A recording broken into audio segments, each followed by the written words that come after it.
असम इस वक्त बाढ़ की चपेट में है। विनाशकारी स्थिति बनी हुई है। इस वक्त पूरे राज्य में 75 लोगों की मौत हो चुकी है बाढ़ की वजह से। राज्य के कई जिलों में लगभग 4 लाख लोग बाढ़ से सीधे तौर पर प्रभावित हैं।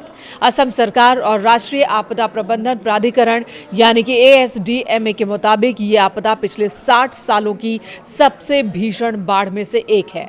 विशेष रूप से उन जिलों को भी इस बार बाढ़ ने अपनी चपेट में ले लिया है जहां पहले इस तरह की स्थिति नहीं देखने को मिली। राज्य के ऊपरी और मध्य क्षेत्रों की बात करें तो भारी मॉनसूनी बारिश लगातार जारी है। पड़ोसी राज्य नागालैंड के पहाड़ी क्षेत्रों से आने वाले पानी के कारण ब्रह्मपुत्र और उसकी सहायक नदियां उफान पर है।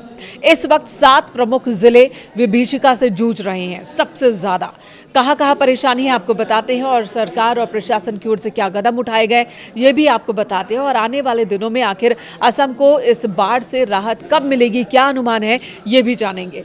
शिवसागर जिले में सबसे ज्यादा संकट है। यहाँ लगभग 3 लाख लोग प्रभावित हुए हैं। वहीं चराईदेव की बात करें और जोरहाट की बात करें तो ये जिले भी बाढ़ की चपेट में हैं। चराईदेव में लगभग 2 लाख और जोरहाट में लगभग 1 लाख लोग जो है वो पानी से घिरे हुए हैं।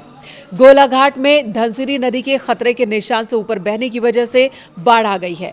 वहीं नागांव और कामरूप भी आंशिक रूप से प्रभावित है। असम के बाढ़ प्रभावित क्षेत्रों से आ रही ग्राउंड जीरो की तस्वीरें और वीडियोस बहुत ज्यादा डराने वाली और दिल को झकझोर देने वाले हैं। जलमग्न गांव और डूबे हुए घर तस्वीरों में आप देख सकते हैं कि पूरे के पूरे गांव, जैसे शिवसागर के नेपाली खुट्टी की बात करें, पूरा गांव ही तालाब में तब्दील हो चुका है। घरों की छतों तक पानी पहुंच गया है। लोग अपनी जान बचाने के लिए घरेलू सामान लेकर छतों पर या ऊंचे पेड़ों पर शरण लिए हुए हैं।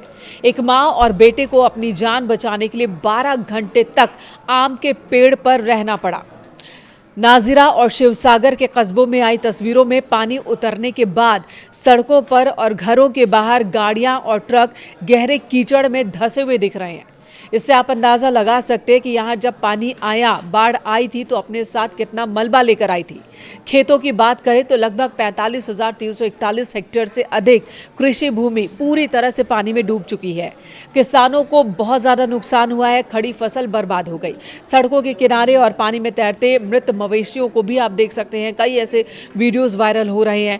ग्रामीण अर्थव्यवस्था की कमर टूटने की गवाही दे रहे हैं ये वीडियोज़। हज़ारों पशु बह चुके हैं। बात सरकारी और प्रशासनिक मदद की जाए तो असम सरकार, केंद्र सरकार और अलग अलग सुरक्षा बल मिशन मोड पर इस वक्त बचाव अभियान में जुटे हैं। विस्थापितों के लिए राज्य भर में 80 से ज्यादा राहत शिविर संचालित किए जा रहे हैं। 32,000 से ज्यादा लोग इन जगहों पर शरण में हैं। इसके अलावा जरूरी खाद्य सामग्री, साफ पानी और दवाइयां बांटी जा रही है। राहत वितरण केंद्र बनाए गए हैं जहां पर 24 घंटे काम जारी है। वहीं भारतीय वायुसेना, NDRF, SDRF और स्थानीय नागरिक सुरक्षा कर्मी मोटर बोट के जरिए फंसे हुए लोगों को बाहर निकालने के काम में जुटे हैं।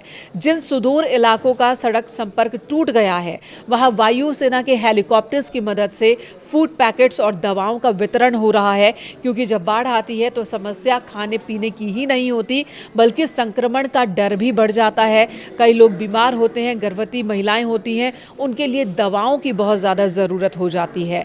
तो इन सभी ज़रूरी चीज़ों की एयर ड्रॉपिंग की जा रही है जहां से लोगों को अभी तक बाहर नहीं निकाला जा सका है। मुख्यमंत्री हिमंता बिस्वा शर्मा के निर्देश पर प्रभावित क्षेत्रों में बिजली ग्रिड्स को ठीक करने का काम चल रहा है ताकि संचार व्यवस्था को बहाल किया जा सके और जो लोग अपनों के बारे में जानकारी लेना चाहते हैं उनका संपर्क टूटे ना। राज्य सरकार ने एक व्यापक पुनर्वास और आर्थिक सहायता पैकेज की घोषणा की है। बाढ़ और भूस्खलन में जान गंवाने वालों के परिजनों को कुल 9 लाख रुपए की अनुग्रह राशि दी जाएगी। इसमें 4 लाख अनुग्रह राशि है, यानी कि आपदा के वक्त में हताहतों के परिजनों को मिलते हैं, और 5 लाख रुपए मुख्यमंत्री राहत कोष से दिए जा रहे हैं। इसके अलावा पोस्टमार्टम की अनिवार्यता भी खत्म कर दी गई है ताकि जो परिवार है पीड़ित, उन्हें तुरंत मदद मिल सके, उन्हें परेशान ना होना पड़े। 1 लाख से अधिक गंभीर रूप से प्रभावित परिवारों को सीधे तौर पर 15,000 रुपए की नगद वित्तीय सहायता भी दी जा रही है। वहीं प्रभावित जिलों के छात्रों की पढ़ाई का नुकसान ना हो, इसके लिए अगस्त महीने से उच्चतर माध्यमिक से लेकर पोस्ट ग्रेजुएट तक के छात्रों को 1,000 से लेकर 5,000 रुपए तक की पुस्तक दिए जाएंगे। केंद्र सरकार भी स्थिति पर पैनी नजर बनाए हुए है। एक वीडियो सोशल मीडिया पर वायरल है जिसमें एक बच्ची सड़क किनारे अपने किताबों को सुखा रही है जो बाढ़ में भीग गए और इसी वीडियोस पर सबका ध्यान आया। इधर सरकार ने भी कहा है कि जिन भी बच्चों की किताबें बाढ़ की वजह से बह गई हैं या फट गई हैं, गल गई हैं, नुकसान हुआ है, तो सरकार की ओर से उन्हें मुफ्त में किताबें उपलब्ध करवाई जाएंगी। प्रधानमंत्री नरेंद्र मोदी ने राज्य के सांसदों और मुख्यमंत्री से मिलकर असम को हर संभव केंद्रीय मदद और वित्तीय सहयोग देने का भरोसा दिया।